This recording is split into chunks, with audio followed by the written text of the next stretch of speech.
والذین هم للزکاۃ فاعلون۔ آیت نمبر 4 میں ارشاد فرمایا کامیاب وہ ہیں جو اپنے من کی صفائی کرتے ہیں۔ اتنی بڑی تقریب میں دور و نزدیک سے ہم حاضر ہوئے، اگر میرا یہاں بٹن ٹوٹا ہو تو میری توجہ بٹن پر ہوگی، تقریب پر نہیں ہوگی۔ میں اس پوری سرمنی کے دوران بے چین رہوں گا۔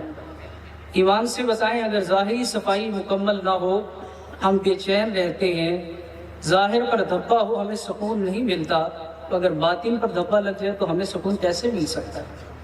حسد ایک دھبے کا نام ہے، تکبر ایک دھبے کا نام ہے، نفرت ایک دھبے کا نام ہے، لیگ پولنگ ایک دھبے کا نام ہے۔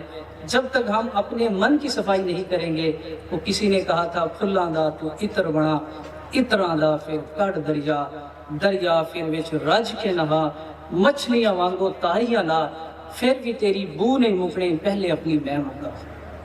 میں یہ ہوں، بھائی تو کیا چیز ہے؟ کووڈ-19 میں تو نے یہ مثالیں دیکھی نہیں؟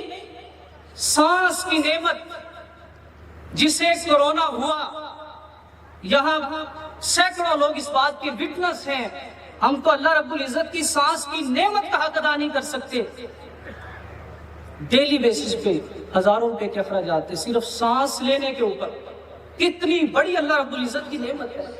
جناب رسالت مآب صلی اللہ علیہ وسلم 63 سالہ لائف میں آپ نے ایک بار بھی میں کا استعمال نہیں کیا۔ میں شرک ہے۔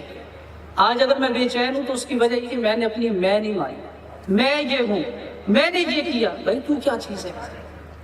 اگر تیرے اوپر اللہ کو کوئی فضل ہے تو تم کہ ھذا من فضل ربی، یہ میرے رب کا فضل ہے، اس میں میرا کوئی کمال نہیں ہے۔